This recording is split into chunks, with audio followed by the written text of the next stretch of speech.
Kashi episode 37। Kashi को वापस लाने का फैसला।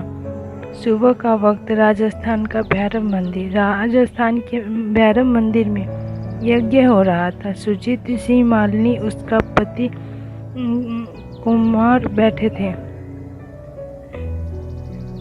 आज मालिनी के बड़े बेटे अमर सिंह का जन्मदिन है।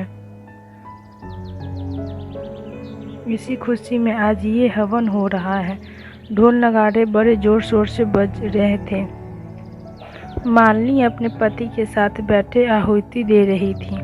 बगल में उसके पति और छोटा बेटा रंजीत बैठा था और दूसरी साइड में अमर बैठा था। बहुत ही ऊंचे स्वर में मंत्र बोले जा रहे थे। कुछ देर में पूजा खत्म हुई और सब लोग महल के लिए निकल गए। महल पहुंचकर सब रात की पार्टी के लिए तैयार होने चले गए।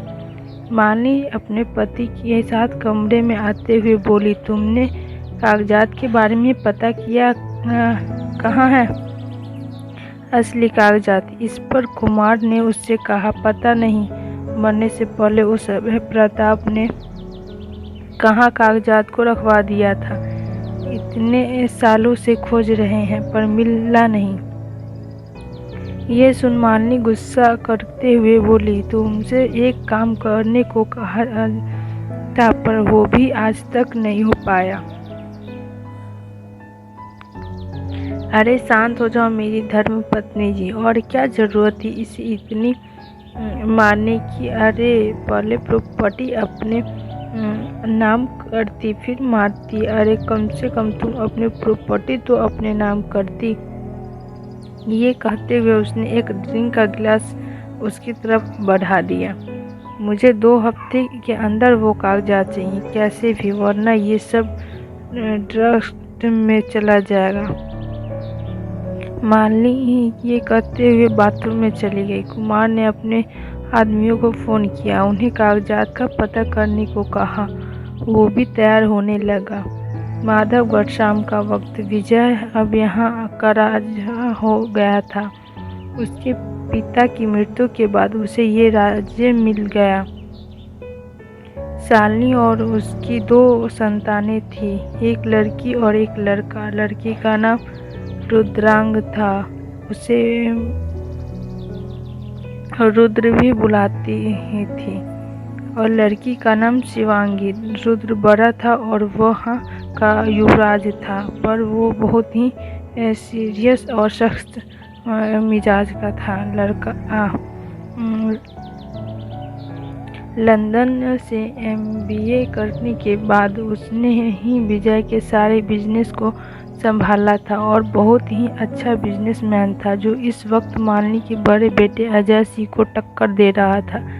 शालिनी और विजय दोनों ही खुश थे क्योंकि आज वो एक बहुत बड़ी डील साइन कर ऑस्ट्रेलिया से यहाँ वापस आ रहा था। शिवांगी बहुत खुश थी और आज उससे अपने कॉलेज से छुट्टी ले रखा था क्योंकि वो अपने भाई के साथ वक्त बिताना चाहती थी। वो खुद उसके कमरे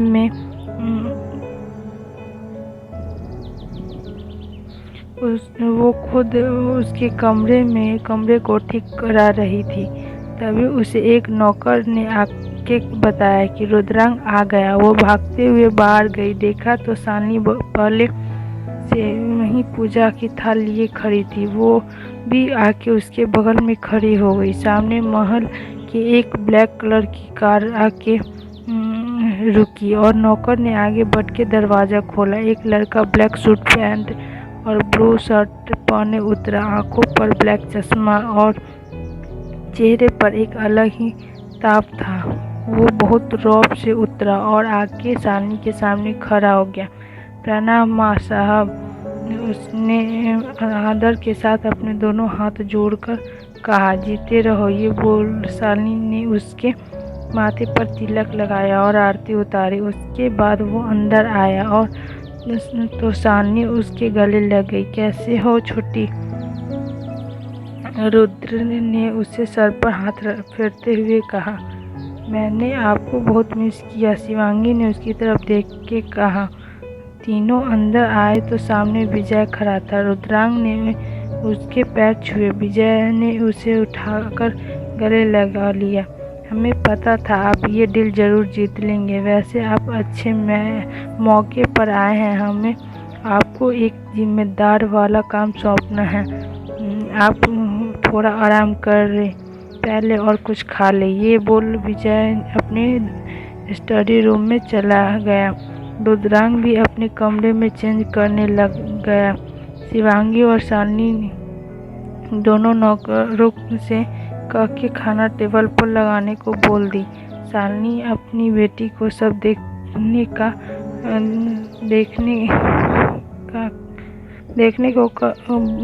देखने को बोल विजय के पास चली गई। वो स्टडी रूम में गई तो विजय अभय काशी की बड़ी सी तस्वीर के नीचे खड़ा उसे देख रहा था। क्या देख रहे हो? ये कहते हुए शालिनी ने अंदर आ गई। उसकी आवाज़ सुन विजय उसकी तरफ देखकर बोला, शालिनी 25 साल गुजर गए। अभय को एक और उसकी बेटी हो गया और उसकी बेटी को राजस्थान छोड़े। अब वक्त आ गया है कि वो वापस आए। ये सुन शालिनी उसकी तरफ हैरानी से देखने लगी। आप पागल हो गए हैं? जानते भी हैं आप क्या बोल रहे हैं? उस बच्ची की जान अभी तक सिर्फ इसलिए बची हुई है क्योंकि सब ये जानते हैं कि वो अब इस दुनिया में नहीं है। कार एक्सीडेंट में सब मारे गए हैं। अगर उन्हें पता चला कि वो जिंदा है तो वो लोग उसे छोड़ेंगे नहीं। ऐसा कुछ नहीं होगा। हम हैं उसकी रक्षा के लिए। पर अब जैसलमेर को उसका उत्तराधिकारी वापस मिलना चाहिए। उस बच्ची को उसका अधिकार मिलना चाहिए। और मत भूलिए कि वो अभय और काशी की बेटी है जो खुद उनके बदले के लिए जी रही है। रुद्रांग और शालिनी से बात कर हम उन दोनों को बनारस से उससे लेने भेजेंगे क्योंकि 2 हफ्ते बाद वो पूरी 25 साल की हो जाएगी और तब उसका राज्याभिषेक होगा और उसे उसका राज्य दिया जाएगा। मालिनी को अब मुंह तोड़ जवाब देना होगा। ये बात कहते हुए विजय की आंखों में गुस्सा था। दोनों ने काफ़ी देर बात करी और विजय ने शालिनी को समझाकर मना लिया। शाम वक्त मालिनी का महल। पार्टी की तैयारी बहुत अच्छे से हुई थी। महल बहुत खूबसूरत तरीके से सजाया गया था। हर तरफ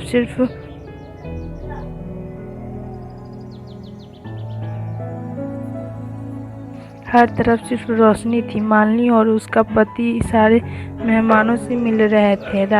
अजय अपने कमरे में तैयार हो रहा था। उसे कई सारे नौकर मिलकर तैयार कर रहे थे। तभी एक नौकर ने उसके बाल को जरा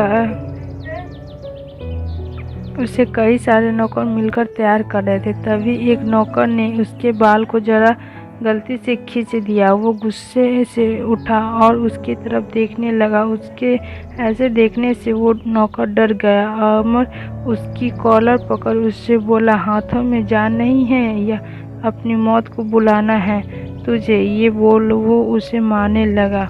वो आदमी गिड़गिड़ाए जा रहा था पर अमर उसे मारे जा रहा था।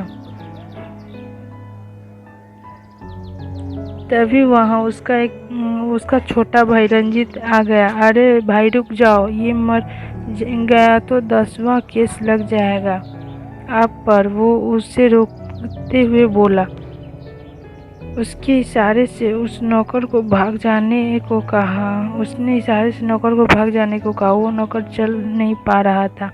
किसी तरह वो वहाँ से चला गया। रंजीत सबको बाहर भेजकर उसे समझाते हुए बोला, भाई थोड़ा गुस्सा पर काबू रखा करो। चलिए माँ बुला रही है। अजय और वो दोनों साथ में नीचे चले आए। मालिनी ने अमर को गले लगा के ब्लेसिंग दी। उसके बाद केक कट हुआ। सभी लोगों ने उसे गिफ्ट दिया और पार्टी एंजॉय करने लगे। पार्टी चल रही थी कि तभी मालिनी का खास आदमी वीरू उसके पास आया। मालिनी, एक बात करनी है आपसे। मालकिन एक बात करनी है आपसे अकेले में। मालिनी ने उसकी तरफ देख के कहा। अभी मैं बिजी हूँ, दिखाई नहीं दे रहा है। वीरू ने उससे धीरे से बोला। बात अब है कि बेटी से जुड़ी है। ये सुनते ही मालिनी ने उसकी तरफ हैरानी से देखा। वो मेहमानों से अभी आने का कह कर वीरू को कुमार और सुजीत को बुलाने का अपने रूम में चली गई। कुछ देर बाद तीनों कमरे में आए। क्या हुआ मालिनी, ऐसे पार्टी के बीच अचानक से बुलाना कोई जरूरी बात है क्या? ये कहते हुए कुमार ने अंदर आ गया। वीरू एक खबर लेकर आया है। मालिनी के ये कहते ही सब वीरू की तरफ देखने लगे। मालकिन हम अभी आपके काम से बनारस गए थे। हमने काशी जी की शकल लड़की को देखा। वो हूबहू काशी जी की तरह ही थी। मुझे लगा है शायद वो अब है और काशी की बेटी है। उसके इतना बोलते ही मालिनी की आंखों में बदले की आग जो बुझ चुकी थी वो वापस दहक उठी। उसने गुस्से में उससे कहा, पता करो उस लड़की के बारे में। वहाँ जाके वो लड़की मिले तो उसे उठा लाओ महल में। जी मालकिन। ये कह के वीरू अपने आदमियों के साथ बनारस के लिए रवाना हुआ। मालिनी को खुशी थी कि अभी की बेटी को वो खुद अपने हाथों से मारेगी। जो बदला उसका पूरा नहीं हुआ था वो अब पूरा होगा। पर उससे क्या पता था कि जिसकी रक्षा खुद महादेव कर रहे हैं उसका क्या कोई बिगाड़ सकेगा। सुजीत और कुमार इसलिए खुश थे कि अब ये प्रॉपर्टी उनकी हो जाएगी। दूसरी तरफ बनारस में काशी अपनी दुनिया में मस्त थी। वो रात को महादेव के मंदिर में भजन गाती थी। एक यही रूप था जब वो पूरी तरह अपनी माँ की तरह लगती थी। उसकी आवाज़ सुन वहाँ के लोगों को लगता था कि जैसे उसकी काशी वापस आ गई थी।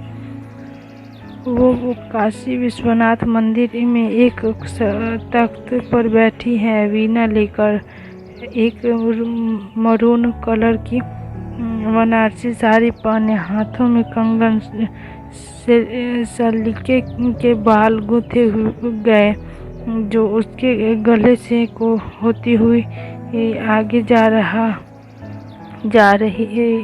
आ रही थी और वो गाए जा रही थी। सच्चा तेरा नाम, सच्चा तेरा नाम रे।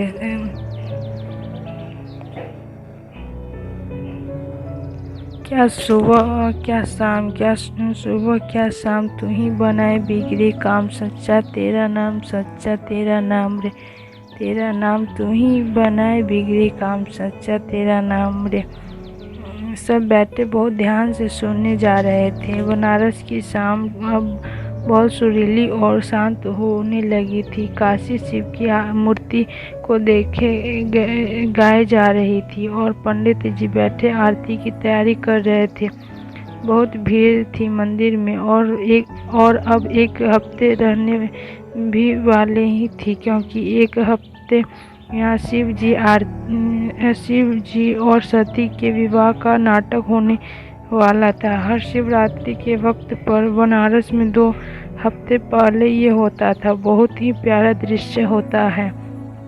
बनारस में शिवरात्रि के वक्त भजन खत्म हुआ तो सब लोग आरती के लिए खड़े हो गए। पंडित जी आरती करने लगे। उसका भाई भी तब तक आ गया था। आरती खत्म हुई तो दोनों ने आरती ली और आके घाट पर बैठ गए। दोनों कुछ देर साथ आके यहाँ बैठते और बातें करते। तभी किसी ने पीछे से उसे आवाज़ लगाई। ये आवाज़ सुनकर काफ़ी बूढ़े व्यक्ति थे। उसने उससे कहा, काशी तुम हो क्या? काशी ये सुन उठ के ऊपर आ गई। युग भी उसके साथ ऊपर चला आया था। जी पर मैं आपको पहचानी नहीं, आप कौन हैं? काशी ने उसके पास आके पूछा। वो महापंडित जी थे जो आज कई सालों बाद हरिद्वार से आए थे। वो काफ़ी बूढ़े हो गए थे। अब उन्हें उसे देख समझ आ गया कि वो काशी नहीं है। अरे आप हमें नहीं जानती, पर हम आपको, आपके माँ और पिताजी को जानते हैं।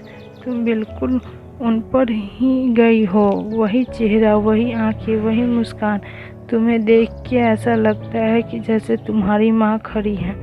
काशी प्रताप सिंह उनकी बात को काटते हुए वो बोली, जी नहीं, मेरी माँ का नाम तो चंदो है। वो उसे देख मुस्कुरा के बोले, जो दिखता है अक्सर वो सच नहीं होता। और तब अभी तो तुम सच को उससे कोसों दूर हो। पर वक्त आ गया है, तुम खुद के बारे में जानो, खुद से जुड़ी हर चीज़ जानो। वो इतना बोल पाए थे कि तभी उसके 2 शिष्य आए। अच्छा मैं चलता हूँ, अगर तुम्हें अगर कुछ पूछना हो तो मैं यहीं मिलूँगा, आ जाना। ये बोल वो वहाँ से चले गए। काशी और युग दोनों खड़े उन्हें जाता देख रहे थे। काशी के मन में सवाल पैदा हो रही थी। रात का वक्त माधवगढ़। विजय ने रात को खाने के बाद सबको स्टडी रूम में आने को कहा था। सब उसके कहने के मुताबिक खाने के बाद वहाँ आ गए। सभी वहाँ रखे सोफे पर बैठे थे। रुद्र ने विजय को देखते हुए कहा, हाँ पापा बताओ, क्या बात है जो आप सुबह से कहना चाह रहे हैं।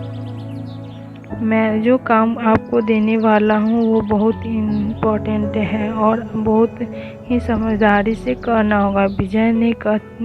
विजय के कहने पर रुद्र बोला, आप फिक्र न करें पापा, मैं बहुत समझदारी से करूँगा। ये सुन विजय मुस्कुरा के उसकी तरफ देखने लगा। विजय ने शिवांगी और रुद्र को सब कुछ बताया। फिर उन दोनों को देखकर बोला, देखो रुद्र, हमें काशी को बनारस से बहुत सेफ्टीली यहाँ लाना होगा, बिना किसी को पता लगे। उसकी जान हमारे लिए और राजस्थान के लिए भी बहुत ज़रूरी है, क्योंकि 25 साल से अभय प्रताप सिंह की हुकूमत की गद्दी उसका इंतज़ार कर रही है।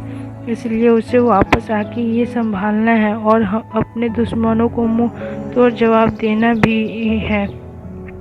ये काम इन्हीं 2 हफ्तों के अंदर करना है आपको। अभी तक चुपचाप सब सुन रहा था रुद्र। उससे बोला पापा, उसने बोला, पापा आप चिंता मत करो, हम उन्हें कुछ नहीं होने देंगे। नेहा ने उनकी बात सुनते हुए कहा, वो सब तो ठीक है, पर हम उन्हें पहचानेंगे कैसे? हमने तो उन्हें कभी देखा ही